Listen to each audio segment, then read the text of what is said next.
പ്രിയപ്പെട്ടവർ, you are as old as your arteries but as young as your ideas എന്നൊരു വാചകമുണ്ട്.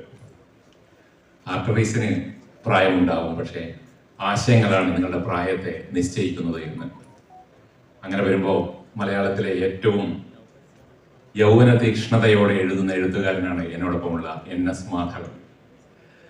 തീർച്ചയായിട്ടും മാധവൻ ഒരിക്കൽ ഒരു സംഭാഷണത്തിൽ പറഞ്ഞത്, പ്രായം എന്നെ പിടികൂടുന്നുണ്ടെങ്കിലും സ്വയം നവീകരിച്ചു കൊണ്ടിരിക്കുന്ന മമ്മൂട്ടിയാണ് എൻ്റെ ഹീറോ എന്നാണ്.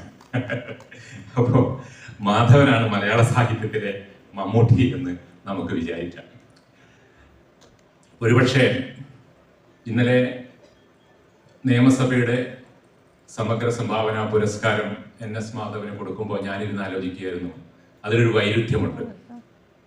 1970-കളിൽ എഴുത്തിനെതിരെ സമരം നടത്തുകയും എഴുത്തുകാരെ കൂകി വിളിക്കുകയൊക്കെ ചെയ്ത് എഴുതരുത് എന്ന് പ്രഖ്യാപിച്ച ഒരു കൂട്ടം ആളുകളിലെ വില്ലനാണ് NS മാധവൻ. അങ്ങനെ ഒരാളാണ് നിയമസഭ സാഹിത്യത്തിനുള്ള പുരസ്കാരം നൽകി ആദരിക്കുന്ന അവസ്ഥയിലേക്ക് മാറിയത്. പിന്നീട് വളരെ ചെറിയ കാലം കൊണ്ട് തന്നെ ഈ ആഹ്വാനത്തെ തള്ളിപ്പറഞ്ഞുകൊണ്ട് ആദ്യത്തെ കഥ എഴുതുകയും ആ കഥ മാതൃഭൂമിയുടെ ആ വർഷത്തെ ഏറ്റവും മികച്ച കഥയ്ക്കുള്ള പുരസ്കാരം നേടുകയും ചെയ്തു. ശിശു എന്നാണ് ആ കഥയുടെ പേര്. മാധവനോട് ഈ രണ്ട് സംഭവവും ഒരുപക്ഷെ എന്തുകൊണ്ടാണ് എഴുത്തുകാരനെ കൂകി വിളിക്കണമെന്ന് തീരുമാനിച്ചത്, എഴുത്തല്ല വേണ്ടത് വായനയാണ് എന്ന് പറഞ്ഞ ആ ചെറുപ്പം, അത് കഴിഞ്ഞ് ശിശു എഴുതാനുണ്ടായ കാരണം, അത് രണ്ടും പറഞ്ഞുകൊണ്ട് നമുക്ക് തുടങ്ങാൻ. നമസ്കാരം.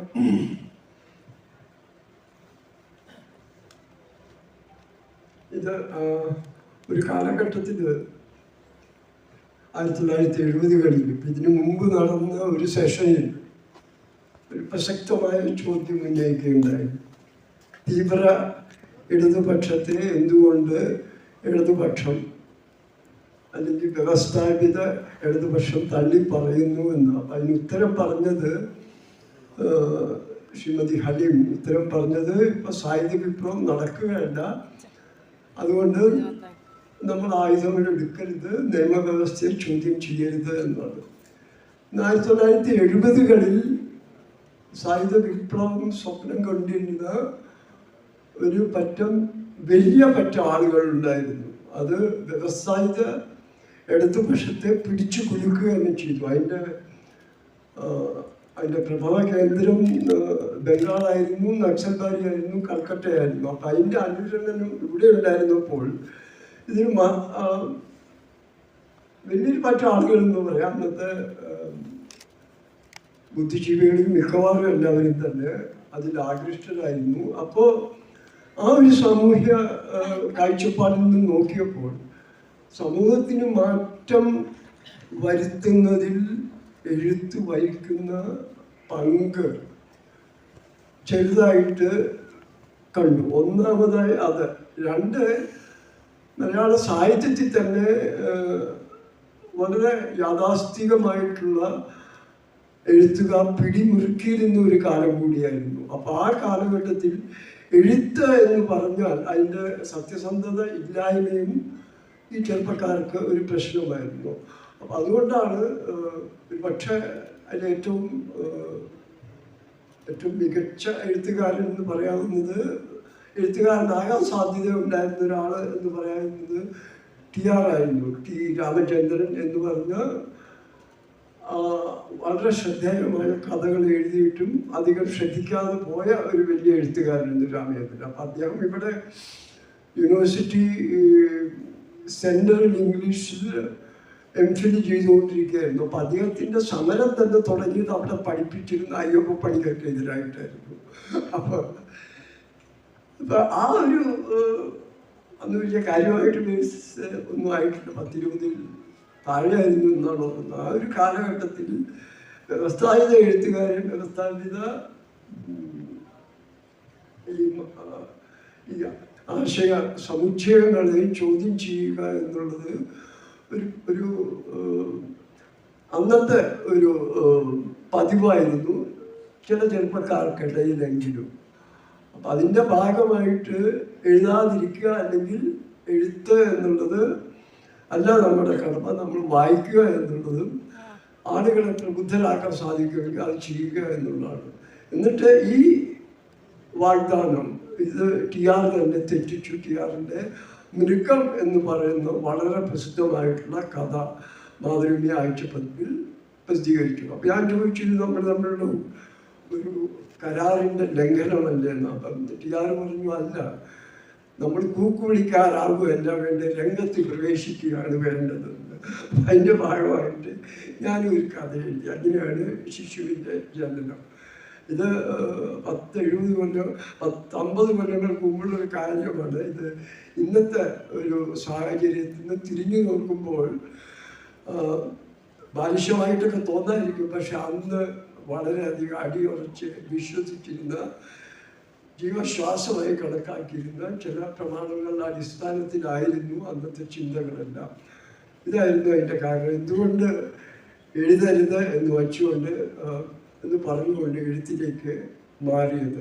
അതിനോടൊപ്പം തന്നെ ആ കാലഘട്ടത്തിൽ തന്നെയാണ് മലയാള സാഹിത്യത്തിൽ ആധുനികത വലിയ കാര്യമായിട്ട് കയറി വന്നത്.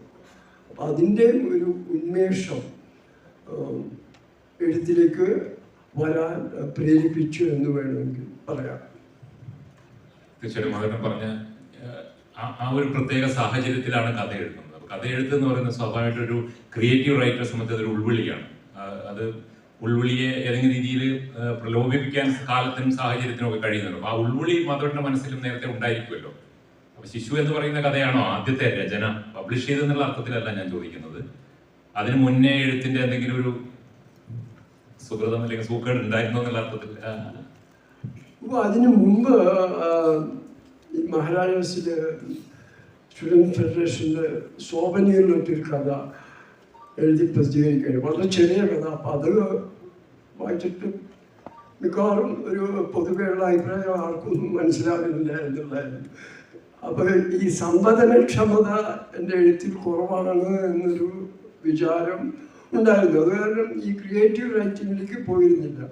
ശിശു എഴുതാനുള്ള ഒരു പ്രത്യേക സാഹചര്യം എന്താണെന്ന് വെച്ചാൽ, അന്ന് ഞാൻ താമസിക്കുന്ന ഹോസ്റ്റലിലെ ഒരുമാതിരി എല്ലാ വിദ്യാർത്ഥികളും ഈ മാതൃഭൂമിയുടെ കഥാമത്സരത്തിന് വേണ്ടി കഥ എഴുതിക്കൊണ്ടിരിക്കുകയായിരുന്നു. അപ്പം അതിൻ്റെ ഭാഗമായിട്ട് ഞാൻ എന്തുകൊണ്ട് കഥ എഴുതിക്കൂടാ എന്ന് വിചാരിച്ചു. വളരെ പ്രഗത്ഭനായിട്ടുള്ള മറ്റൊരു സാഹിത്യ വിദ്യാർത്ഥി ശങ്കരൻ നാരായണൻ നമ്പൂതിരിപ്പാട് എന്ന് പറയും. അദ്ദേഹം ഡെക്കാൻ ഹെറാൾഡ് ബാംഗ്ലൂരിൻ്റെ എഡിറ്ററായിട്ട് അടുത്തിട്ട് വിരമിച്ചു. ഞാൻ അദ്ദേഹമായിട്ട് ചർച്ച ചെയ്യുക, ഇത് നല്ല കഥയാണ് എഴുതാൻ പറഞ്ഞു. അങ്ങനെ എഴുതുകയാണ് ചെയ്ത്. എഴുതി അത് എനിക്കിപ്പോഴും ഓർമ്മയില്ല. അത് RMC കൊണ്ട് പോസ്റ്റ് ചെയ്തത്. കാരണം അതിൻ്റെ അവസാന തീയതി അല്ലെങ്കിൽ ഒരു പക്ഷേ ആ തീയതിക്ക് ആ കഥ എത്തില്ലായിരുന്നു. അപ്പം അത് അതിലൊരു കൃത്യമായ ഉൾവിളിയോ ഒരു കൃത്യമായ സർഗാത്മകതയോ ഒന്നും ഉണ്ടായിരുന്നില്ല. എല്ലാവരും എഴുതുന്നു, എന്തുകൊണ്ട് ഇങ്ങനെ പ്രമേയമുണ്ട്, അതെന്തുകൊണ്ട് എഴുതിക്കൂടാ എന്ന് ചർച്ച ചെയ്തപ്പോൾ ഇത് എഴുതി പരിഹരിക്കാമെങ്കിൽ ചിലപ്പോൾ നന്നാകുമെന്നൊരു സുഹൃത്ത് മാത്രം അതിൻ്റെ പേരിൽ എഴുതുകയാണ് ഉണ്ടായത്. ശിശുവിന്റെ ഒരു ചരിത്രം പറയാം. പിന്നീട് എങ്ങനെയാണ് അത് ആ കൃതി അവാർഡ് കിട്ടുന്നു, പിന്നീട് അത് തന്നെയല്ലേ ഇല്ലസ്ട്രേറ്റ് വീക്കിലിൽ വരികയൊക്കെ ചെയ്തത്. അതൊന്ന് പറയാം. ഒരുപക്ഷെ ആദ്യമായിട്ട് മലയാളത്തിൽ പബ്ലിഷ് ചെയ്ത കഥയ്ക്ക് തന്നെ അവാർഡ് ലഭിക്കുന്നു, അത് തന്നെ ഇംഗ്ലീഷിലേക്ക് പരിഭാഷപ്പെടുന്നു. അതൊരു പുതിയ അനുഭവമായി മാറുന്നു. അതിന്റെ ഇംഗ്ലീഷ് തർജ്ജമ മാധവനെ കുറെ ചിന്തിപ്പിച്ചിട്ടില്ലേ അത്? അപ്പൊ അത് ഈ കഥയ്ക്ക് അവാർഡ് കിട്ടിയപ്പോ ചിലർ പറഞ്ഞു ഇതിലൊന്നും കാര്യമില്ല, കാരണം ഇതൊക്കെ മലയാളമാണ്, ഇവിടെ എന്തും ചെലവാകും, ഇംഗ്ലീഷിൽ എന്തുകൊണ്ട് ചെയ്തുകൂടാ എന്നുള്ളതാണ്. അപ്പൊ ഇംഗ്ലീഷിൽ ഞാനും അതിനും കൂടി ഇരുന്ന് ആ കഥ തർജ്ജമ ചെയ്ത്. അപ്പം അന്ന് കമ്പ്യൂട്ടറൊന്നുമില്ല. പലതവണ വളരെ ചിലവേറിയ ഒരു കാര്യമായിരുന്നു ഇംഗ്ലീഷിൽ എഴുതുക എന്നുള്ളത്. കാരണം ടൈപ്പ് ചെയ്തയക്കണം, ഓരോ തവണ ടൈപ്പ് ചെയ്യാൻ ഇവിടെ നല്ല ചിലവുണ്ട്. ഒരു 4-5 പ്രതി ആയപ്പോൾ തന്നെ അത് അയച്ചു കൊടുത്തിട്ട് ഖുശ്വന്ത് സിംഗ് ആയിരുന്നു അന്ന് ഇല്ലസ്ട്രേറ്റഡ് വീക്കിലിൻ്റെ എഡിറ്റർ. വളരെ പ്രഗത്ഭയായിട്ടുള്ള ഒരു സബ് എഡിറ്റർ ഉണ്ടായിരുന്നു, ഫരീദ് സക്കറിയയുടെ സഹോദരി. അപ്പോൾ ഒരു 5-6 മാസം കഴിഞ്ഞപ്പോൾ അവരൊരു ഫോട്ടോ ഒരു ലഘു ജീവിതത്തിൽ ആവശ്യപ്പെട്ട് ഞാൻ അയച്ചു കൊടുത്തു. അപ്പോൾ ഇത് ഇത് പബ്ലിഷ് ചെയ്തപ്പോൾ നമ്മൾ അയച്ചു കൊടുത്ത പോലെയൊന്നും അല്ല. ഈ കഥയെ മുഴുവൻ അങ്ങോട്ടും ഇങ്ങോട്ടും അതിൻ്റെ ഖണ്ഡികകൾ മാറ്റി വളരെ സുശക്തമായിരുന്നു. അപ്പോഴാണ് എഡിറ്റിങ്ങിൻ്റെ ശക്തി മനസ്സിലായത്. അത് മാത്രമല്ല, ഈ പാഠം എന്നുള്ളത് വളരെ ഇലാസ്റ്റിക് ആണെന്നും അതിൽ എഴുത്ത് എന്ന് പറഞ്ഞ ശിലാലിഖിതം പോലെ അവിടെ തന്നെ കിടക്കണം എന്നുള്ള ഒരു ആശയം മാറിയിട്ട് ഇത് വളരെ റീഅറേഞ്ച് ചെയ്യാവുന്ന രീതിയിലുള്ള ഒരു സംഗതിയാണ് ടെക്സ്റ്റ് എന്ന് ഈ ഇലസ്ട്രേറ്ററിലും ഖുഷ്വന്ത് സിംഗും ഈ മേൽ പറഞ്ഞ സബ് എഡിറ്റർ എന്നെ പഠിപ്പിച്ചു. ഇത് വലിയൊരു സാഹിത്യ പാഠമായിരുന്നു. കാരണം ഇതിൻ്റെ ഒരു കൃതിയുടെ മൊത്തത്തിലുള്ള ഒരു കാഴ്ചപ്പാട് ആദ്യമായിട്ട് കൈവരിച്ച ഇത് ഈ അനുഭവത്തിൽ കൂടെയാണ്. അതിനു മുമ്പ് ഈ പാരഗ്രാഫുകളായിട്ടാണ് ചിന്തിച്ചിരുന്നത്. പക്ഷെ അതിന് പകരം ഈ മൊത്തം പാഠം എങ്ങനെയാണ് കൈകാര്യം ചെയ്യേണ്ടത് എന്നുള്ളൊരു അനുഭവം ഈ ഇലസ്ട്രേറ്റ് വീക്കിലുമായിട്ടുള്ള ഇടപാടിൽ കൂടി എനിക്ക് ലഭിക്കുകയുണ്ട്. അതൊരു വലിയ പാഠമായിരുന്നു എന്ന് എനിക്ക് തോന്നുന്നു. ആ പാഠം തിരുത്ത് എഴുതുമ്പോൾ മനസ്സിലുണ്ടായിരുന്നു എന്നുള്ളതാണ് എൻ്റെ അടുത്ത ചോദ്യം. തിരുത്തില് പത്രാധിപര് ചൊല്ലിയായിട്ടൊരു വാക്ക് മാറ്റിക്കൊണ്ടാണ് ആ കഥയെ മാറ്റുന്നത്. ഒരുപക്ഷെ മലയാള സാഹിത്യത്തിന്റെ ഭാവുകത്വത്തിനെ മാറ്റിയൊരു കഥയാണ്. ഈ പത്രാധിപർ എന്ന് പറയുന്ന ആള് കഥയിലെ അല്ലെങ്കിൽ പാഠത്തെ മാറ്റിമറിക്കുന്ന ആ ക്രിയ ഒരു കഥാകൃത്ത് ഒരു കഥയിലൂടെ അവതരിപ്പിക്കുക. നമുക്ക് നേരെ തിരുത്തിലേക്ക് വരിക. എന്താണ് അതിന്റെ എഴുതുന്നത്?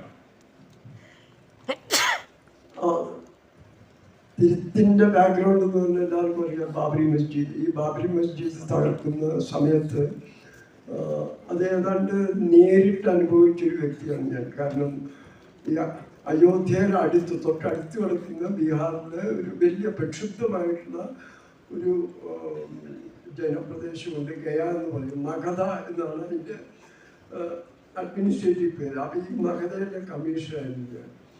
ആ സമയത്ത് ഇത് നേരിട്ട് അവിടുന്ന് ഈ പ്രചാരകര് കരസേവകര് ഇഷ്ടികയായിട്ട് വന്ന് ബീഹാറിലെ ജനജീവിതമൊക്കെ അസ്വസ്ഥപ്പെടുത്തുന്നതും അതിനെതിരായിട്ട് സുശക്തമായിട്ടുള്ള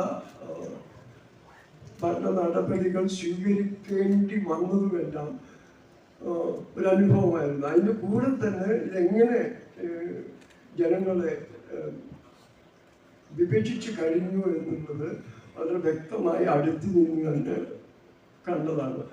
എന്നിട്ട് ഇതിൻ്റെ റെപ്രസെൻറ്റേഷൻ മാധ്യമങ്ങളിൽ വരുമ്പോൾ ഈ പ്രക്രിയയെ ഒരു താഴിക കുടങ്ങൾ തകർന്നു, അങ്ങനെയായിരുന്നു മലയാള പത്രത്തിൻ്റെ ഹെഡിങ്. ഈ രീതിയിൽ ഇതിനെ നോർമലൈസ് ചെയ്യുക, ഒരു ഒരു ഒരു അക്രമാസക്തമായ സംഭവമാണ് നടന്നത്. ഇതിനെ നോർമലൈസ് ചെയ്യാൻ അന്നത്തെ മാധ്യമങ്ങൾ ശ്രമിച്ചു എന്നുള്ള ഒരു തോന്നലിൽ നിന്നാണ് ഈ ചുല്ലിയായിട്ടും മറ്റുള്ള കാര്യങ്ങൾ ഉണ്ടാകുന്നത്. അതോടൊപ്പം തന്നെ ഇത് അയോധ്യയിലോ അല്ലെങ്കിൽ തെരുവുകളിലേക്കോ ഇറങ്ങിയിട്ടുണ്ടെങ്കിൽ ഒരു ചെറുകഥയ്ക്ക് താങ്ങാവുന്നതിനേക്കാൾ കൂടുതൽ ഇത് അനുഭവ പരിസരങ്ങളായിട്ടുണ്ടാകും. അതുകൊണ്ട് ഈ കഥ മുഴുവൻ ഒരു പത്ര ഓഫീസിൻ്റെ അകത്തും ഈ പുറം ലോകം എന്നുള്ളത് ഒരു ജനലിൽ കൂടി കാണുന്ന രീതിയിലുമാണ് പോകുന്നത്. പിന്നെ അവസാനം ഈ നോർമലൈസേഷന് മാധ്യമങ്ങൾ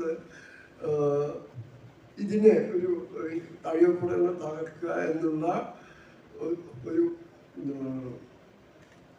അക്രമ പ്രവൃത്തി അല്ലെങ്കിൽ ഇന്ത്യയെ തന്നെ രണ്ടായി ഭിന്നിപ്പിച്ചിരുന്ന ഒരു കാര്യത്തിന് ഇന്ത്യൻ രാഷ്ട്രീയ ചരിത്രം മാറ്റി അതിൻ്റെ തുടർച്ചയായിട്ടാണ് ഇന്ന് വരെ നീണ്ടു നിൽക്കുന്ന ഈ വലതുപക്ഷ ചിന്താഗതിയുടെ മേൽക്കോയ്മയുടെ തുടക്കം ഒരുപക്ഷെ അയോധ്യയിൽ നിന്നായിരിക്കും.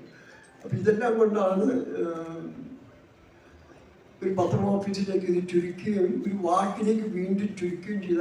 കാരണം ഇത് അതിൻ്റെ പരിപൂർണ അവസ്ഥയിൽ അവതരിപ്പിക്കണം തോന്നി. മാത്രമല്ല അന്നത്തെ ചില പത്രങ്ങളിലും ഇതിന് ഡിസ്പ്യൂട്ടഡ് സ്ട്രക്ചർ, തർക്കഭൂമി, വിവാദ മന്ദിരം എന്നെല്ലാം വിശേഷിപ്പിക്കുകയുണ്ടായി. അപ്പം ഇതൊരു രണ്ട് വശമുണ്ട് എന്നുള്ള പ്രതീതി ഉണ്ടാക്കാൻ പത്രങ്ങൾ എന്ന് ശ്രമിച്ചിരുന്നു. അപ്പം അതിനെതിരായിട്ടുള്ള ഒരു നെഹ്റൂബിയനായിട്ടുള്ള ഒരു പത്രാധിപരുടെ ശ്രമമായിട്ടാണ് ആ കഥ വരുന്നത്. എന്തായാലും ഞാൻ അവിടെ തന്നെ നിൽക്കുകയാണ്. ഈ ചുള്ളിയാട്ട് ഒരു പക്ഷേ ചുള്ളിയാട്ട് എന്ന പത്രാധിപര് മാധവട്ടൻ ക്രിയേറ്റ് ചെയ്തൊരു പത്രാധിപരാണ്. പക്ഷെ അത് മാധവട്ടൻ മനസ്സിലുണ്ടാവും. ഒരു എഴുത്തുകാരൻ എന്ന രീതിയിൽ, ഒരു ഇന്ത്യൻ പൗരൻ എന്ന രീതിയിൽ മനസ്സിൽ വന്ന ഒരു കഥാപാത്രമാണ് അത് ആ ചുള്ളിയാട്ട്. ചുള്ളിയാട്ട് ആ തർക്കഭൂമിയെ ബാബറി മസ്ജിദിൽ നിന്ന് മാറ്റി എഴുതി കഥ അവിടെ അവസാനിച്ചെങ്കിലും ഇന്ത്യ ചരിത്രം അവിടെ അവസാനിക്കുന്നില്ല. ബാബറി മസ്ജിദ് നേരത്തെ പറഞ്ഞത് ഇന്ത്യ എന്ന ആശയത്തെ തകർത്തുകൊണ്ടത് മുന്നേറി. ബാബറി മസ്ജിദ് പൊളിച്ച സ്ഥലത്ത് നമ്മൾ രാമജന്മഭൂമി രാമക്ഷേത്രം പണിതു. അതിനെ നമ്മുടെ പ്രധാനമന്ത്രി അത് ഉദ്ഘാടനം ചെയ്യുന്ന അവസ്ഥയിലേക്ക് ഇന്ത്യൻ രാഷ്ട്രീയം മാറി. ഇന്നും ബാബറി മസ്ജിദിന് പകരമുള്ള പള്ളി വന്നിട്ടില്ല. ചുള്ളിയാട്ട് എന്തായിരിക്കും ചിന്തിക്കുക എന്നാണ് എന്റെ ചോദ്യം. ഇന്ന് ചുള്ളിയാട്ടിന് ജയിലിലായിരിക്കും. ചുള്ളിയാട്ട് ജയിലില്ല, ചുള്ളിയാട്ടിന് പ്രസക്തിയില്ല എന്നുള്ളതാണ്. കാരണം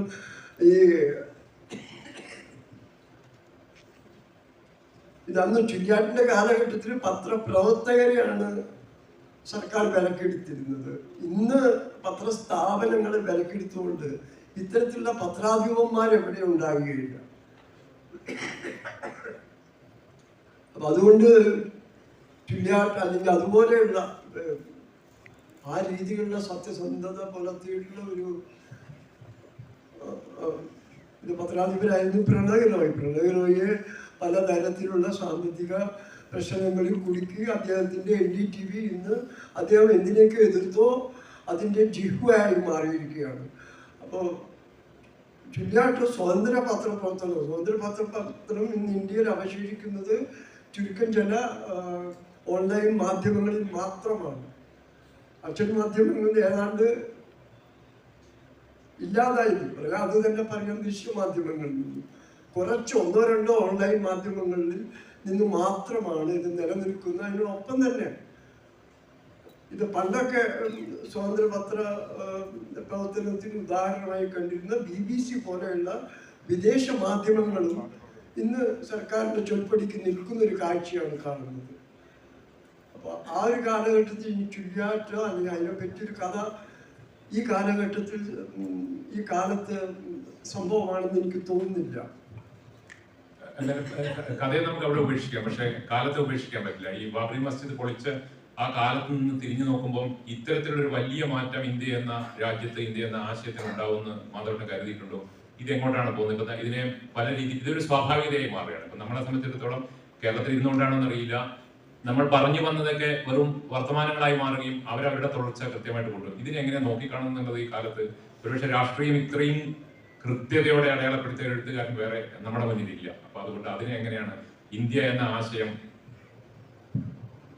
ഇതിന് ഇന്ത്യ എന്ന ആശയം മാറ്റിമറിക്കാൻ വേണ്ടി ഒരു 10-100 കൊല്ലമായിട്ട് ഒരു തത്വശാസ്ത്രം രൂപപ്പെട്ടിട്ടുണ്ട്, ഒരു പ്രോജക്റ്റ് രൂപപ്പെട്ടിട്ടുണ്ട്. ഇത് കൃത്യമായ പ്രോജക്റ്റാണ്. അത് ഓരോരോ വർഷത്തിലും ഓരോ രീതിയിലും അത് മുന്നോട്ട് പോവുകയാണ്. ഇപ്പം ആദ്യം അവർക്ക് ജനങ്ങളുടെ മുമ്പിൽ അവതരിപ്പിക്കേണ്ടിയിരുന്നത് ഒരു വളരെ മൃദുവായ വ്യക്തിത്വമായിരുന്നു. അപ്പോൾ ആ കാലഘട്ടത്തിൽ വാജ്പേയി വന്നു. അതിനുശേഷം രൂക്ഷമായിട്ടുള്ള ഒരു മുഖമാണ് ആവശ്യം, അല്ലെങ്കിൽ അഗ്രസീവായിട്ടൊരു മുഖമാണ് ആവശ്യം എന്ന് പറഞ്ഞപ്പോൾ മറ്റൊരു മുഖം ആ കാലഘട്ടത്തിൽ കയറുന്നു.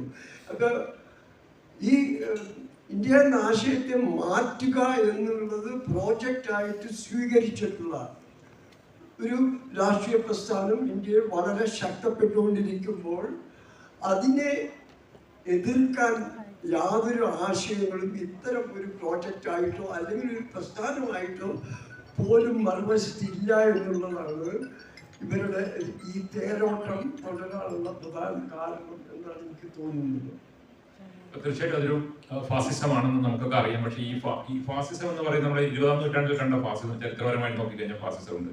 അത് കഴിഞ്ഞ് ഇന്നിപ്പോ നമ്മൾ എന്താ കാണുന്നത്? ഇതിനൊരു ഫാസിസത്തിനൊരു പരിണാമം ഉണ്ടാവും. ആ പരിണാമത്തെ നോക്കിക്കാണുന്നതിനൊരു വീക്ഷ പറ്റിയിട്ടുണ്ട് ഈ ലെഫ്റ്റിന് ഉൾപ്പെടെ.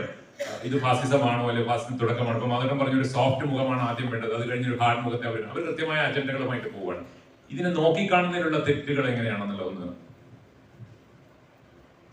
നോക്കിക്കാണുന്ന ലെഫ്റ്റിന്റെ തെറ്റുകള് അത്ര പ്രസക്തമാവും തോന്നില്ല. കാരണം CPM ബംഗാളിൽ അധികാരം നഷ്ടപ്പെട്ടതിന് ശേഷം ലെഫ്റ്റ് ഇന്ത്യയിൽ ഒരു പ്രധാനപ്പെട്ട രാഷ്ട്രീയ ശക്തി അല്ലാതായിത്തീർന്നു. ഇപ്പം ലെഫ്റ്റ് ഇവിടെ അവശേഷിക്കുന്നത്, ലോകത്ത് എല്ലായിടത്തും അവശേഷിക്കുന്നത് ഒരു ആശയം എന്ന നിലയിലാണ് മനുഷ്യൻ്റെ സമത്വം, മനുഷ്യൻ്റെ അന്തസ്സ്, സ്വത്തിൻ്റെ ന്യായമായ വിതരണം തുടങ്ങിയ സർവലൗകികമായ ആശയങ്ങളായിട്ട് ഈ ഇടതുപക്ഷ ലോകത്തെല്ലായിടത്തും നിലനിൽക്കുന്നുണ്ടെങ്കിലും ഒരു രാഷ്ട്രീയ ശക്തിയായിട്ട് ഇന്ത്യയിൽ അത് അപ്രസക്തമാണ്. അപ്പോൾ പറയേണ്ടത് ഈ സെൻട്രിസ്റ്റ് പാർട്ടിയായ കോൺഗ്രസും അല്ലെങ്കിൽ പഴയ സോഷ്യലിസ്റ്റുകാരും ഇവരൊക്കെയാണ് ഒരുപക്ഷെ ഈ കാര്യത്തെ പറ്റി കൂടുതലായിട്ട് ജാഗരൂകരാകുകയും ഇതിനെ കൂടുതലായിട്ട് എതിർക്കുകയും ചെയ്യുന്നത്. പക്ഷെ അവരും കാലാകാലങ്ങളിലായിട്ട് ഇവർക്ക് അനുകൂലമായിട്ടോ അല്ലെങ്കിൽ ഇവരെ നോർമലൈസ് ചെയ്യുന്ന രീതിയിൽ സംസാരിക്കുകയും ചെയ്തിട്ട് ഇപ്പോൾ ഏതാണ്ട് അനിഷേധ്യമായ രീതിയിൽ, അപ്രതിരോധ്യമായ രീതിയിൽ ഈ തേരോട്ടം നടക്കുകയാണ്. ഇതിനെതിരായിട്ടുള്ള ഒരു രാഷ്ട്രീയ പോരാട്ടം എവിടുന്നോ, ലെഫ്റ്റിൽ നിന്നോ അല്ലെങ്കിൽ സെൻട്രലിൽ നിന്നോ അല്ലെങ്കിൽ പഴയ സോഷ്യലിസ്റ്റുകാരിൽ നിന്നോ വരുന്നില്ല എന്നുള്ളതാണ് വളരെ ദുഃഖകരമായ സത്യം.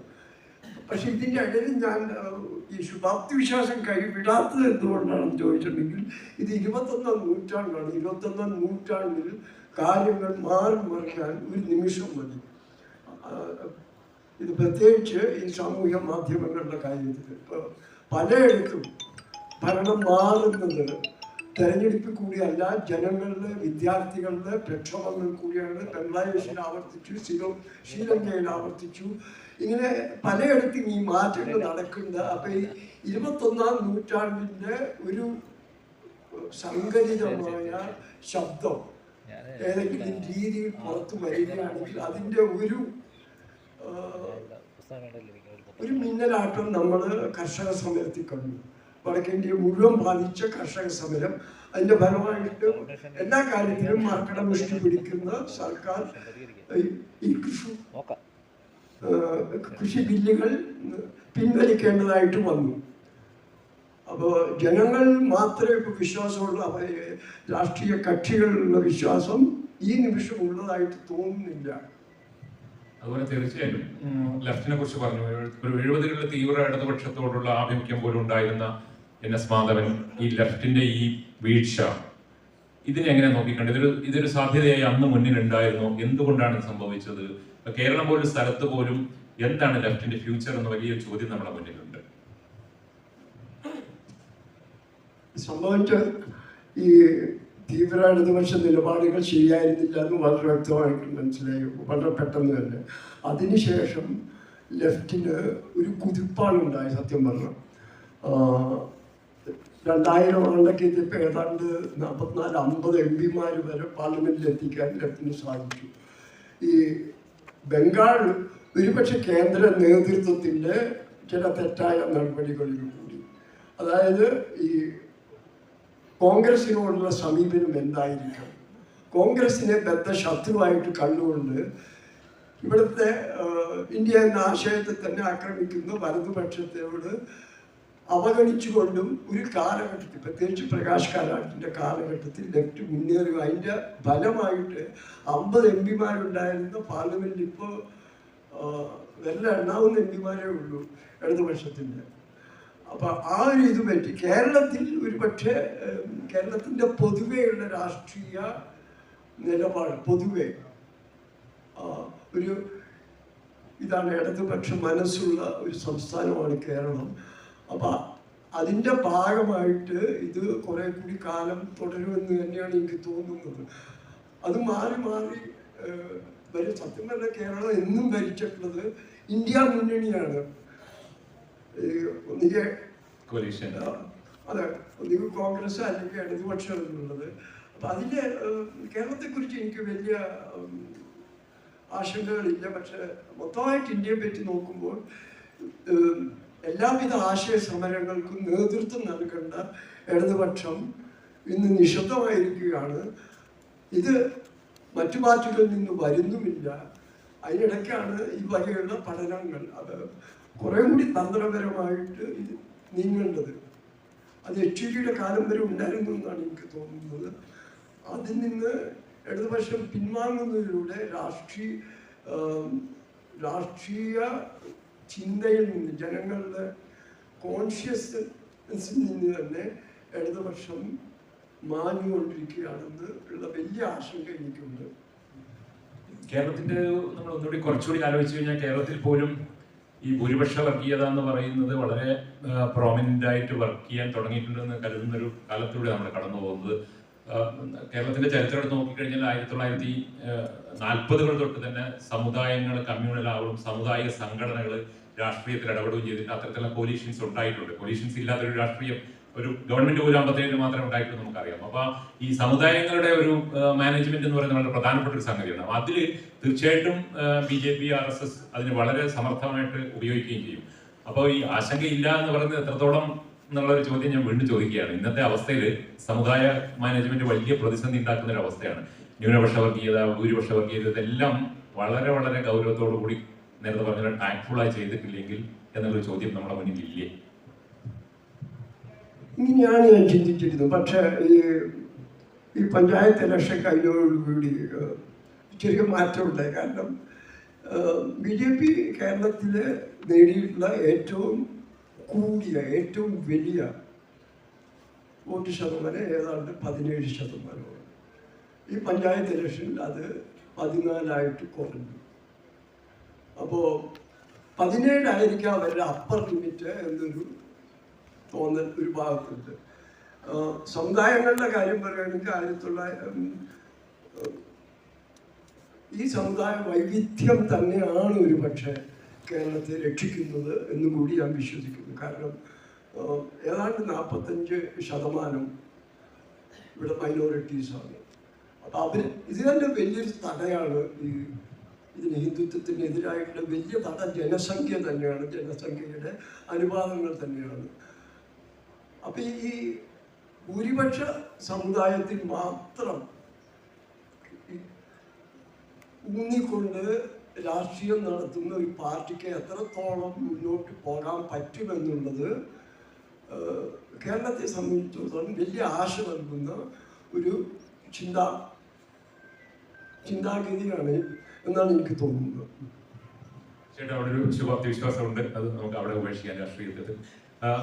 എഴുത്തുകാരൻ എന്ന രീതിയിൽ മാധവേട്ടൻ കഥയാണ് എൻ്റെ ലോകം, കഥ എൻ്റെ വസതിയാണ് എന്നിവരെ പറഞ്ഞിട്ടുണ്ട്. പക്ഷെ എന്നാൽ നോവൽ എഴുതുകയും ചെയ്തിട്ടുണ്ട്. ഒരു നോവൽ എഴുതിയിട്ടുള്ളൂ. നിർഭാഗ്യവശാൽ ഒരുപക്ഷെ അമിതാഭ് ഘോഷിനോട് എനിക്ക് ഇടയ്ക്ക് ദേഷ്യം തോന്നുന്നു. കാരണം അമിതാഭ് ഘോഷ് ബർമയെ കുറിച്ച് ഒരു നോവൽ എഴുതിയത് കൊണ്ടാണ് മാധവേട്ടൻ ബർമയെ കുറിച്ച് നോവൽ എഴുതാതെ പോയത്, നേരത്തെ പ്ലാൻ ചെയ്തത്. അതൊന്ന് പറയാമോ?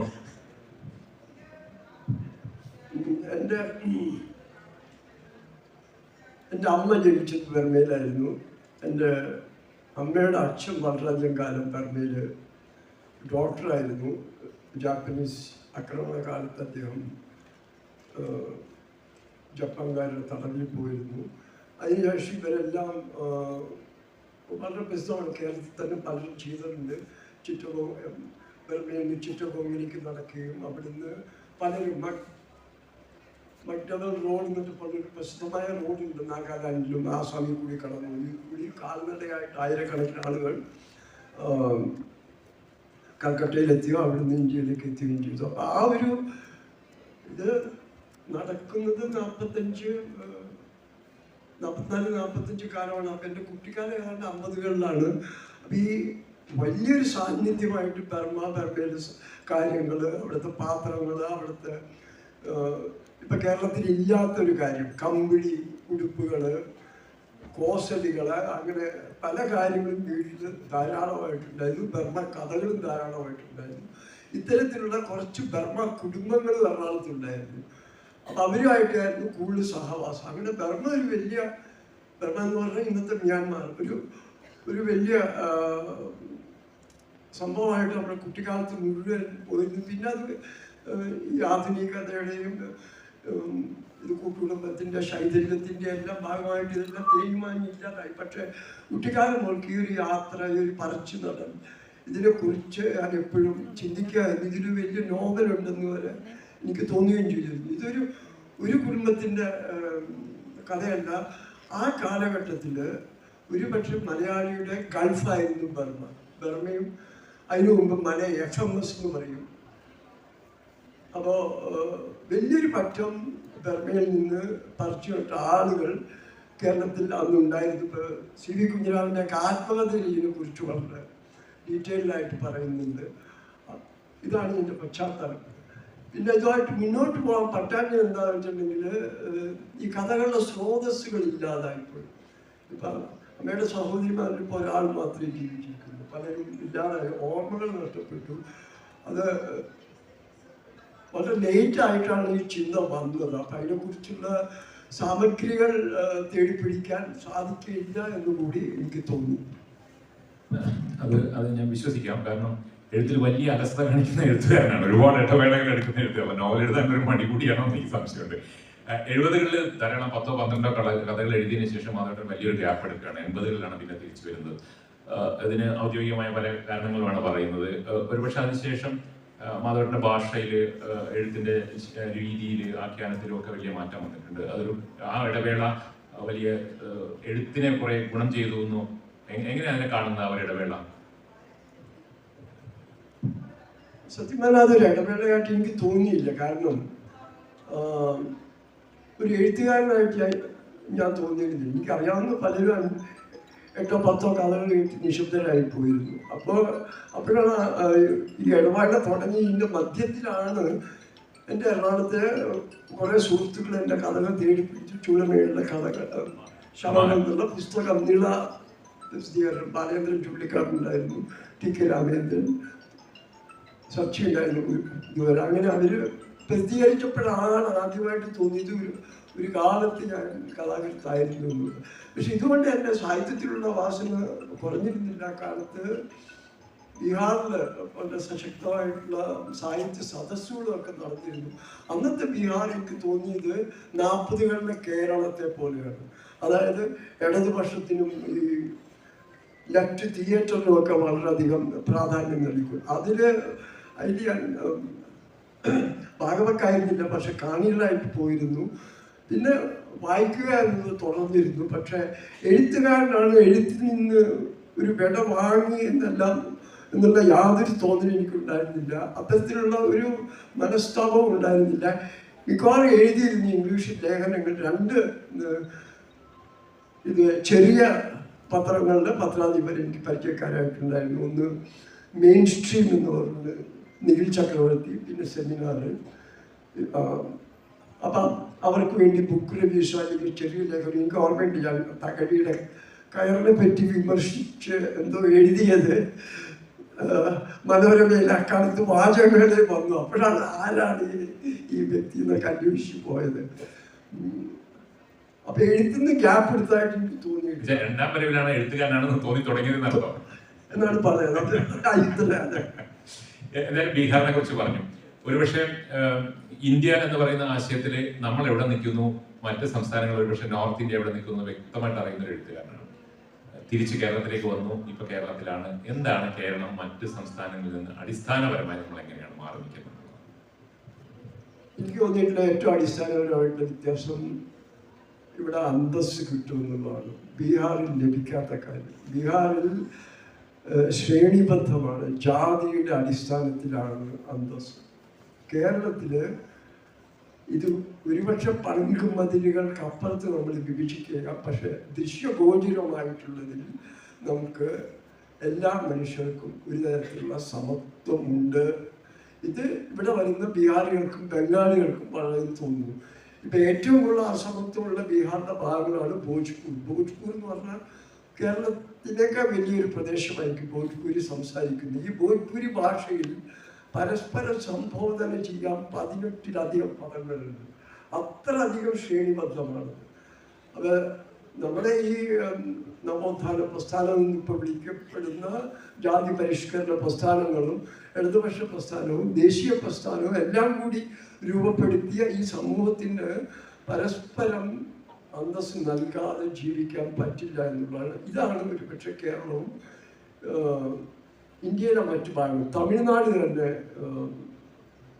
കേരളത്തൊക്കെ വളരെ മോശമാണ് ഈ കാര്യം. വളരെയധികം ജാതിയുടെ പ്രശ്നങ്ങളുള്ള സംസ്ഥാനമാണ് തമിഴ്നാട്. ഇപ്പം ജീവിത സൂചികയൊക്കെ നോക്കുകയാണെങ്കിൽ തമിഴ്നാട് കേരളത്തിൻ്റെ അടുത്ത് വരുമെങ്കിലും ജാതിയുടെ പ്രശ്നം വരുമ്പോൾ തമിഴ്നാട് ഒരു പക്ഷേ ബീഹാറിനേക്കാൾ മോശമായിരിക്കും. ഞാൻ അടുത്തിടെ ഒരു കണക്കുകളുണ്ട്, മിശ്ര വിവാഹത്തിൻ്റെ കണക്ക്.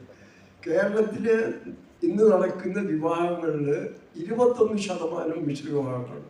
മിശ്ര വിവാഹം എന്ന് പറഞ്ഞാൽ ഇത് മിക്കവാറും അന്തർജാതീയ വിവാഹങ്ങളാണ്, അല്ലാതെ രണ്ട് മതങ്ങൾ തമ്മിലുള്ളതല്ല. ഈ സംഖ്യ ബീഹാറിൽ 4.8% മാത്രമാണ്. കേരളത്തിൽ 1/5 വിവാഹം മിശ്രവിവാഹം നടക്കുമ്പോൾ ബീഹാറിൽ വെറും 4% മാത്രമാണ്. പക്ഷെ തമിഴ്നാട്ടിൽ വരുമ്പോൾ ഇത് 2.8 കുറയുന്നു. അപ്പം ഇന്ത്യയിലെ ഈ ജാതിയുടെ ജാതിയുടെ അതിപ്രസരത്തിൻ്റെ കണക്കെടുക്കണമെങ്കിൽ ഇത് നല്ലൊരു സ്റ്റാറ്റിസ്റ്റിക് ആണെന്ന് എനിക്ക് തോന്നുന്നു. 21 ഇപ്പോൾ ഉള്ളതാണോ അല്ല പണ്ടേ കുറഞ്ഞ് ഇത് കൂടി വരികയാണ്? കാരണം ഞാൻ നോക്കുമ്പോൾ ഓരോ ജാതിക്കും മാട്രിമോണിയൽ സെപ്പറേറ്റ് ആയിട്ടുള്ള എല്ലാ ജാതിക്കും മൾട്ടിപ്പിൾ സംഘടനകളുള്ള സംസ്ഥാനമായിട്ട് കേരളം മാറിയിട്ടുണ്ട്. അപ്പൊ ഈ ജാതിയിലൂടെയുള്ള അന്തസ്, ജാതി ഇല്ലായ്മയുടെ അന്തസ് തുടരുമെന്നൊരു സംശയം ചോദിക്കുന്നത്. അതെനിക്ക് തോന്നുന്നത് ഈ തലമുറക്കണക്ക് പറയുകയാണെങ്കിൽ മില്ലീനിയൻസിൻ്റെ ഒരു പ്രശ്നമാണ്. ഈ മില്ലീനിയൻസ് ആണ് അവർക്കാണ് ജാതി അതിനുശേഷം ഇപ്പൊ ജെൻസി എത്തിയപ്പോൾ അവർ കല്യാണം തന്നെ വേണ്ട എന്നുള്ള സ്ഥിതിയിലാണ്. മാട്രിമോണിയൽ പൂട്ടേണ്ടത്. അപ്പൊ ആരെങ്കിലും കെട്ടിയാൽ മതി എന്നുള്ള ഒരു സ്ഥിതിയിലേക്ക് പല കുടുംബങ്ങളും പോകുന്നുണ്ടെന്നാണ് എനിക്ക് തോന്നുന്നത്. എന്തായാലും അത് ഒരുപക്ഷെ സാഹിത്യത്തിന്റെ, സിനിമയുടെ, ചിത്രകലയുടെ, കലയുടെ എല്ലാ രംഗത്തും താല്പര്യമുള്ള അല്ലെങ്കിൽ അതിലെല്ലാം സവിശേഷമായ, അപ്പം മദ്രാസിലെ സംഗീത കച്ചേരി കണ്ടിട്ടാണ് വരുന്നത്. അപ്പോൾ ഇതിന് ഏറ്റവും ഇഷ്ടമുള്ള കല ഏതാ? അത് നിസ്സംശയം പറയാം സാഹിത്യമാണ്. അത് കാരണം ബാക്കി എല്ലാത്തിനും, ബാക്കി ഒന്നിനും മനസ്സില്ല. ഈ നമ്മളൊരു സിനിമയാണെങ്കിൽ സിനിമയിൽ ചിന്തിക്കുന്നത് കാണിക്കാൻ പറ്റില്ല, സംഭവങ്ങളിൽ കൂടെ കാണിക്കാൻ പറ്റും. വിചാരങ്ങൾ ഉണർത്താൻ അല്ലെങ്കിൽ ഒരു ആശയം മനസ്സിനെ തീപിടിപ്പിക്കാൻ ഒരുപക്ഷെ സാഹിത്യത്തിനുള്ള കഴിവ് മറ്റ് കലകൾക്കുള്ളതായിട്ട് എനിക്ക് തോന്നിയിട്ടുണ്ട്. മറ്റ് പലതും വളരെ ഉദാത്തമാണ്. സംഗീതമൊക്കെ നമ്മളെ മറ്റൊരു സോണിലേക്ക് കൊണ്ടുപോകും. ചിത്രകല അതുപോലെ സ്തബ്ധമായിട്ട് നിന്നു. സ്പെയിനിൽ പോയപ്പോൾ ഇത് പിക്കാസോയുടെ കുർണിക്കയുടെ മുമ്പിൽ 2 അരമണിക്കൂർ എന്താണ് ചെയ്തതെന്ന് അറിയാൻ നിന്നു. ഇതൊക്കെ ചെയ്യുമെങ്കിലും പക്ഷെ ഇതിനെ ഈ ചിന്തയ്ക്ക് തീ കൊളുത്താനും ഇത് ഓരോരോ ഓർമ്മകൾ ഉണ്ടാക്കാനും മറ്റ് സാഹിത്യത്തിനുള്ള, ഭാഷയ്ക്കുള്ള, കാരണം നമ്മുടെ ഏറ്റവും പ്രധാനപ്പെട്ട മാധ്യമം ഭാഷ തന്നെയാണ്. മനുഷ്യജാതി തന്നെ നിലനിൽക്കുന്ന ഒരു പക്ഷെ ഭാഷയുടെ പേരിലാണ്. ഭാഷയ്ക്കുള്ള കഴിവ് മറ്റൊരു മാധ്യമങ്ങൾക്ക് ഉള്ളതായിട്ട് എനിക്ക് തോന്നിയിട്ടുണ്ട്. അതുകൊണ്ടാണ് ഞാൻ എപ്പോഴും തിരിച്ചു പോകുന്നത്, വായനയിലേക്കാണ് തിരിച്ചു പോവുക.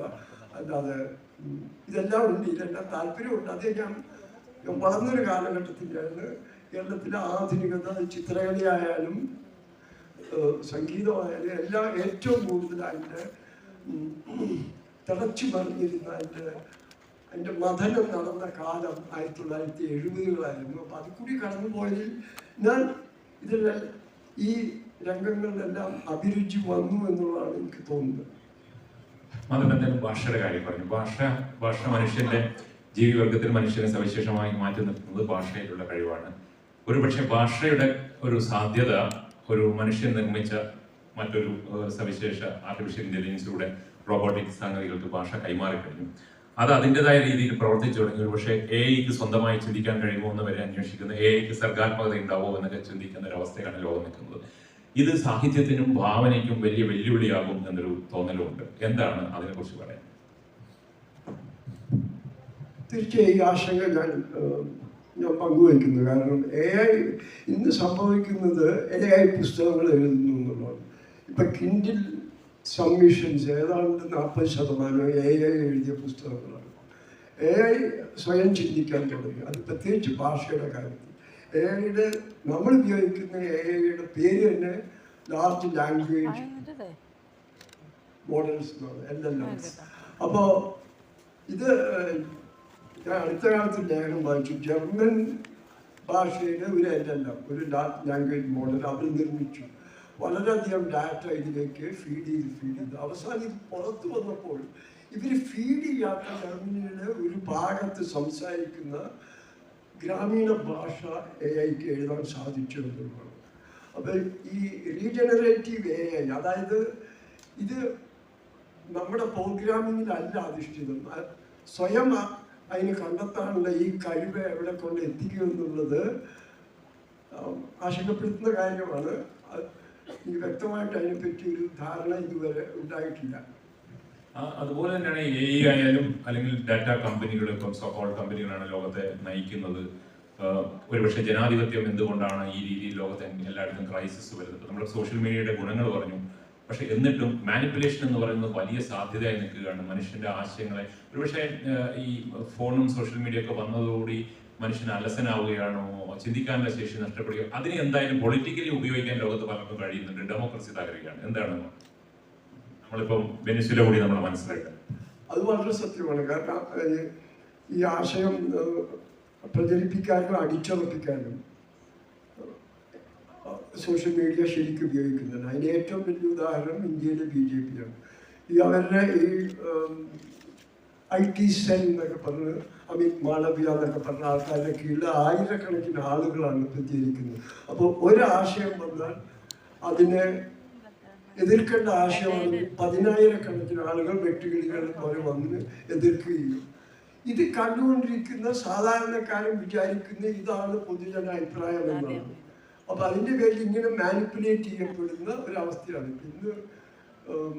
ഇത് തന്നെ അമേരിക്കയിൽ സംഭവിക്കുന്നത്. ട്രംപ് വളരെ വിശാലമായിട്ടുള്ള ഒരു IT സോഷ്യൽ മീഡിയ മാനിപ്പുലേഷൻ ട്രംപിൻ്റെ ആൾക്കാർ, മാഗ എന്ന് പറയുന്നവർ, മേക്ക് അമേരിക്ക ഗ്രേറ്റ് അഗെയിൻ, മാഗക്കാർ വളരെ വിദഗ്ധമായിട്ട് നടക്കുന്നുണ്ട്, തിരിച്ചു നടക്കുന്നുണ്ട്. സോറസ് എന്ന് പറയുന്ന ഇടതുപക്ഷ ചിന്താഗതിക്കാരുടെ മുകളിലുള്ള ഏറ്റവും വലിയ ആരോപണം ലോകമെമ്പാടും അമേരിക്കയെ തുറക്കാൻ വയ്ക്കാൻ വേണ്ടി അദ്ദേഹം ശ്രമിക്കുക എന്നുള്ളതാണ്. അപ്പം ഇത് രണ്ട് വയസ്സും നടക്കുന്നുണ്ട്, പക്ഷെ ഇത് നടക്കുന്നുണ്ട് എന്നുള്ളതാണ് സത്യം. തീർച്ചയായിട്ടും അതുവഴി സംഭവിക്കുന്ന ഡെമോക്രസിക്ക് ഇപ്പം നമുക്ക് ഡിക്റ്റേറ്റർഷിപ്പ് എന്ന് പറയുന്നത് നമുക്കൊരു വലിയൊരു ആശയമായിട്ട് അല്ലാതെ തന്നെ ഇപ്പൊ ചെറുകിട ഡിക്റ്റേറ്റേഴ്സ് ഉള്ള ഒരു കാലത്ത് നമ്മൾ ജീവിക്കുന്നത്. ലോകത്തെ എല്ലായിടത്തും അധികാരികൾ ഏതെങ്കിലും രീതിയിൽ ഡിക്റ്റേറ്റേഴ്സ് ആയി പോവുകയാണ്. അതിനെ എങ്ങനെ മാനേജ് ചെയ്യുക, എന്താണ് സംഭവിച്ചതെന്ന് മനസ്സിലാവാത്തൊരവസ്ഥയിലാണ്. ഇല്ല, നമ്മൾ കണ്ടിരുന്ന 2000 വരെയുള്ള പാർലമെന്ററി ഡെമോക്രസിയുടെ അല്ലെങ്കിൽ വോക്സ് പോപ്പുലി, ജനങ്ങളുടെ ശബ്ദത്തിൻ്റെ അർത്ഥമില്ലാതായെന്ന് എനിക്ക് തോന്നുന്നു. അതിനുള്ള ഒരു ഏറ്റവും നല്ല ഉദാഹരണം ട്രംപ് തന്നെയാണ്. ട്രംപ് ഓരോരോ ഉത്തരവ് ഇറക്കുമ്പോഴും അമേരിക്കൻ പാർലമെന്റിനോട് ചോദിക്കുന്നു പോലുമില്ല. ഒരു കമ്പനിയുടെ CEO പോലെയാണ് പെരുമാറുന്നത്. അപ്പോൾ പാർലമെന്ററി ഡെമോക്രസി ഒരുപക്ഷെ അവശേഷിക്കുന്ന ഇംഗ്ലണ്ടിൽ മാത്രമേ, പക്ഷെ അവിടെയും ഈ കുടിയേറ്റ പ്രശ്നവും മറ്റും കാരണം വലതുപക്ഷം വളരെയധികം മുന്നേറുകയാണ്. പാർലമെന്ററി ഡെമോക്രസി ഒരു പഴഞ്ചൻ ആശയമാണെന്ന് പലയിടത്തും തോന്നിപ്പിക്കാൻ ഇവർക്ക് സാധിച്ചിട്ടുമുണ്ട്. ഇത് ജനാധിപത്യം നേരിടുന്ന ഏറ്റവും വലിയ വെല്ലുവിളികളിൽ ഒന്ന് തന്നെയാണ് ഈ സോഷ്യൽ മീഡിയ കൂടി നടക്കുന്ന മാനിപ്പുലേഷൻ, ഈ കുത്തിത്തിരിപ്പുകൾ. ഇത് വളരെ നഗ്നമായ സത്യമാണ്. ഇത് എല്ലായിടത്തും സംഭവിച്ചുകൊണ്ടിരിക്കുകയാണ്. കേരളത്തിൽ നടക്കുന്ന ഇപ്പം കേരളത്തിലെ എല്ലാ രാഷ്ട്രീയ പാർട്ടികൾക്കും IT സെല്ലുകളുണ്ട്, PR കമ്പനികളുണ്ട്. പണ്ടൊന്നും ആലോചിക്കാൻ പറ്റില്ല. ഇപ്പോൾ ഞാൻ പറഞ്ഞില്ലേ, ഈ ബീഹാറിലെ ഇടതുപക്ഷം എന്ന് പറഞ്ഞാൽ CPI ML ആണ്. CPI ML ഇലക്ഷൻ പ്രചരണം നടക്കുന്നു, ഓരോ കൂപ്പൺ വിറ്റിട്ടാണ്. ഒരു കൂപ്പൺ 20 രൂപയാണ്, അത് കൂടുതൽ അവർ വാങ്ങിക്കില്ല.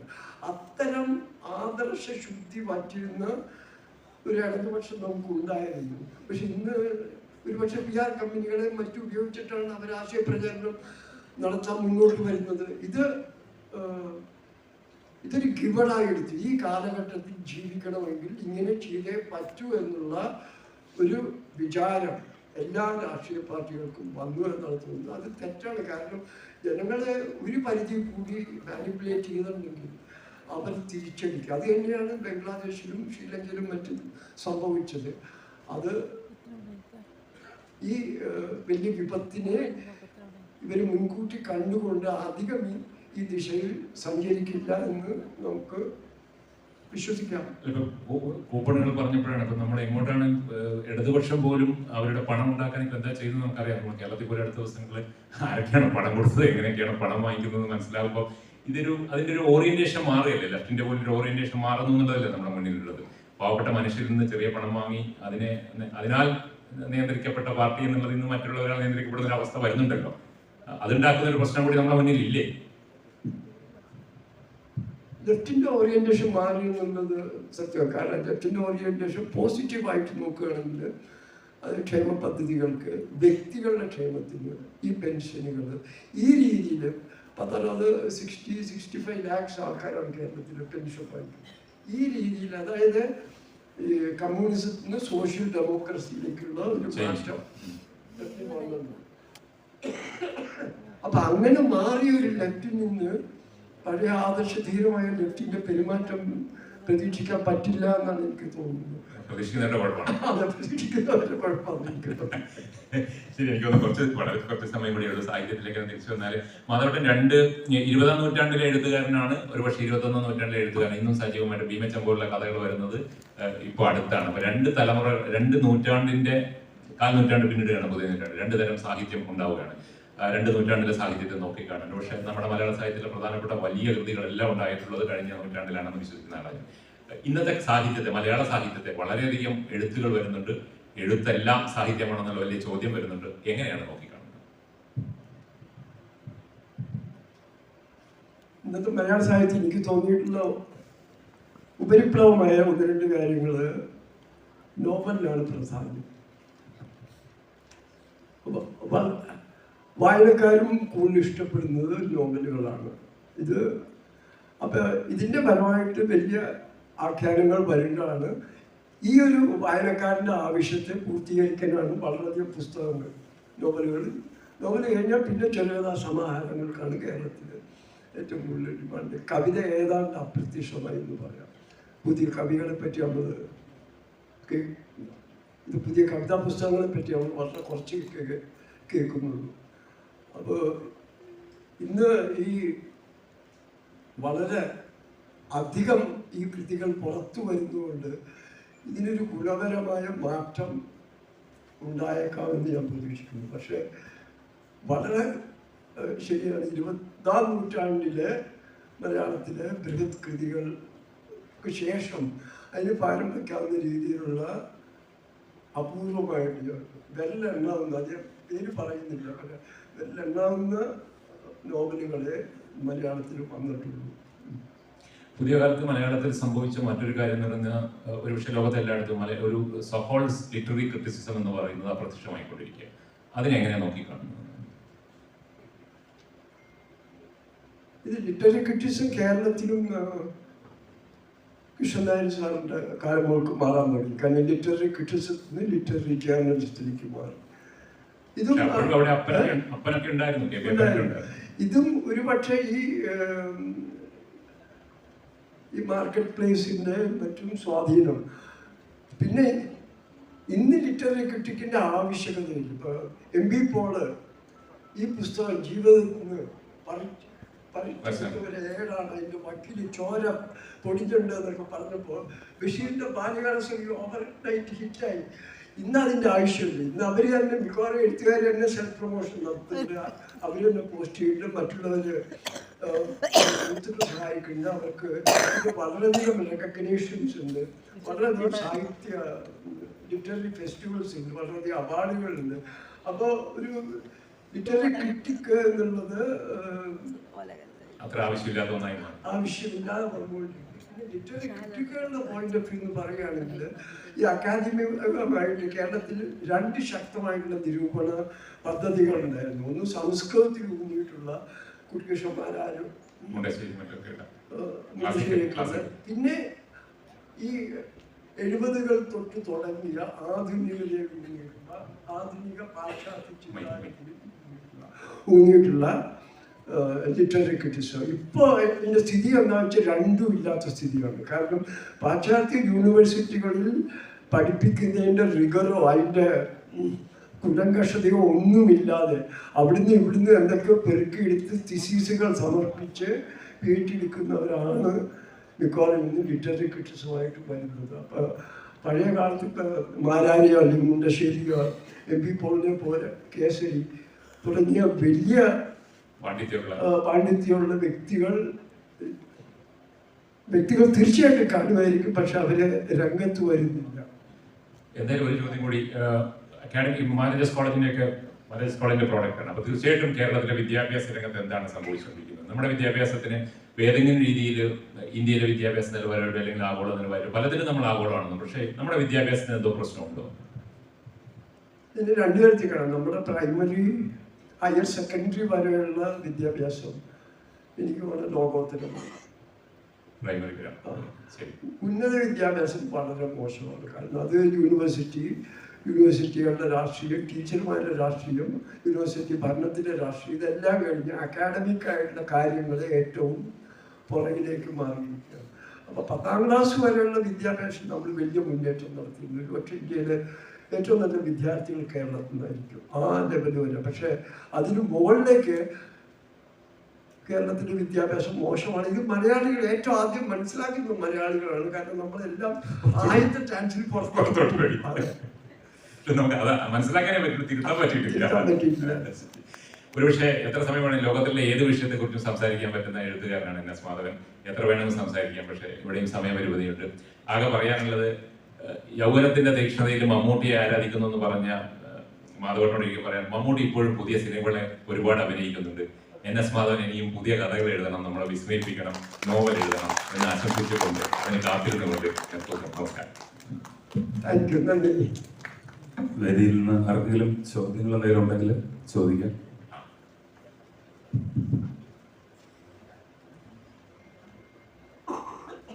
മാധവൻ അവിടെ ഒരു മൈക്ക് കൊടുക്കും, അത് അവിടെ കാണിച്ചു.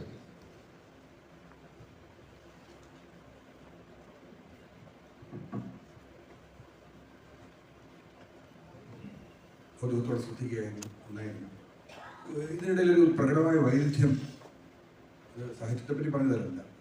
ഒരിക്കൽ ഇതിനിടയിൽ ആദ്യം തുടക്കത്തിൽ അങ്ങ് പറഞ്ഞു, ഈ വളരെ പെട്ടെന്നാണ് ഈ ഭരണകൂടങ്ങൾ മാറുന്നത്, അല്ലെങ്കിൽ ബംഗ്ലാദേശിനെയൊക്കെ ഉദാഹരിച്ചു, അല്ലെങ്കിൽ ലോകരാഷ്ട്രത്തിൻ്റെ ഇപ്പോഴത്തെ പ്രവണതയെ ഉദാഹരിച്ചു വളരെ പെട്ടെന്ന് ഒരു നിമിഷം കൊണ്ട് വേണമെങ്കിൽ മാറി പറയാം. അതിനകത്ത് കർഷക പ്രക്ഷോഭത്തിൻ്റെ കാര്യവും സൂചിപ്പിച്ചു, ഒരു നിമിഷം കൊണ്ട് മാറി പറയാം. പക്ഷേ ഒടുവിൽ നമ്മളെ ഈ അത്തരം കാര്യങ്ങൾ ഈ സോഷ്യൽ മീഡിയയുടെയൊക്കെ ആധിക്യം എന്ന് പറയുന്നത് ഒരു ദോഷകരമായ കാര്യമായിട്ടാണ് ഒടുവിൽ സംസാരിച്ച് നിർത്തുന്നത് പറയാം. പക്ഷേ അത്തരം മറ്റു കാര്യങ്ങൾ, ഞാൻ ബംഗ്ലാദേശ് അടക്കമുള്ള കാര്യങ്ങളെ പുകഴ്ത്തുന്നത് പോലെ, അല്ലെങ്കിൽ അത്തരം ഭരണമാറ്റങ്ങൾ, ഇത്തരം ഭരണമാറ്റങ്ങളെ സ്വാഗതം ചെയ്യുന്നതായി തോന്നി. ഒടുവിൽ വന്നപ്പോൾ പുതിയ ഇത് അല്ല എന്ന് തോന്നിയത് അതെനിക്ക് തോന്നിയതാണ്. അതോ എങ്ങനെയാണ്?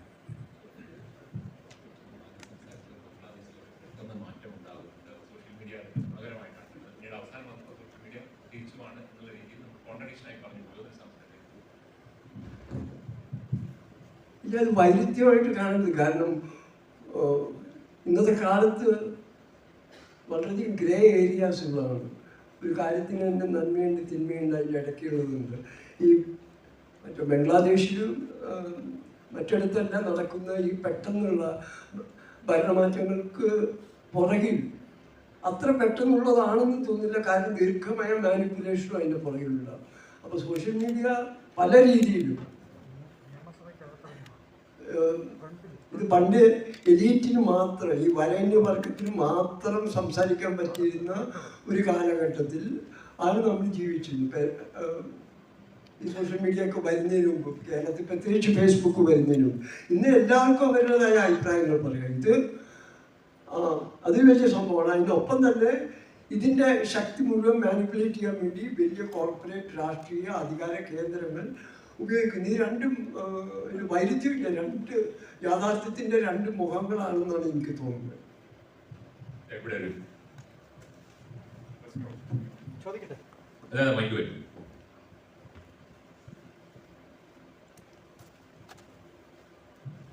കവിതയുടെ ഭാവിയെക്കുറിച്ച് പറഞ്ഞു. ഇപ്പോൾ തിരിച്ചറിയാവുന്നതാണ്, കവിതയ്ക്ക് വായനക്കാരും ആസ്വാദകരും കുറവാണ്. അതിനെന്തെങ്കിലും ഒരു ഭാവി, പഴയതുപോലെ കവിതയുടെ പ്രതാപത്തിലുള്ള സാധ്യത അല്ലെങ്കിൽ വഴി എന്താണ്? കവിത എഴുതുന്ന ഒരാളായതുകൊണ്ടാണ് ചോദ്യം.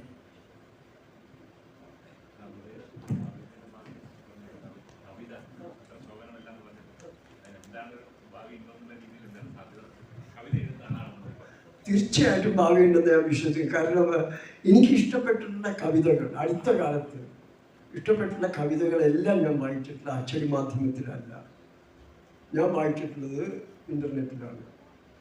അപ്പോൾ ഈ അച്ചടി മാധ്യമത്തിൻ്റെ ഗേറ്റ് കീപ്പിംഗ് കാരണമായിരിക്കാം നല്ല കവികൾ മാറി നിൽക്കുന്നത്. കവിത തന്നെയാണ് മലയാള സാഹിത്യത്തിൻ്റെ വലിയൊരു ശാഖ. പക്ഷെ ഇന്ന്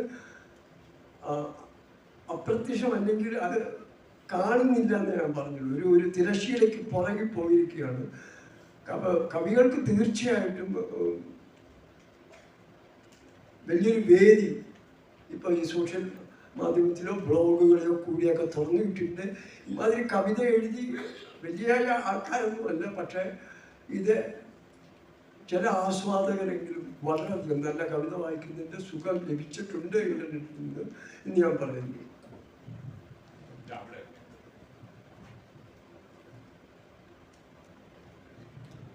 ഒരാൾ കൂടി ചോദിക്കും.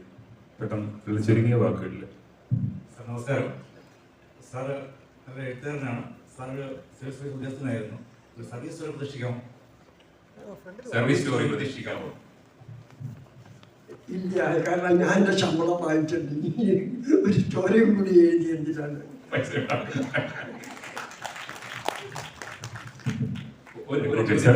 ചെറുതായി ചെറുതായി. വളരെ പ്രധാനപ്പെട്ട ഒരു ചോദ്യമാണ് ഞാൻ വിചാരിക്കുന്ന ചോദ്യമാണ്.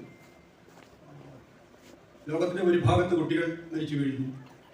വടക്ക് നിന്നും ഒരു ബുൾഡോസർ എല്ലാം തകർത്തുകൊണ്ട് സൗത്തിലേക്ക് വരുന്നു. മാക്സിമോയ്ക്ക് ചോദിച്ച ചോദ്യമുണ്ട്, എവിടെ, നിങ്ങൾ ഏത് പക്ഷത്ത്? ഇതിനെ നമുക്ക് എങ്ങനെ തരണം ചെയ്യാൻ പറ്റും?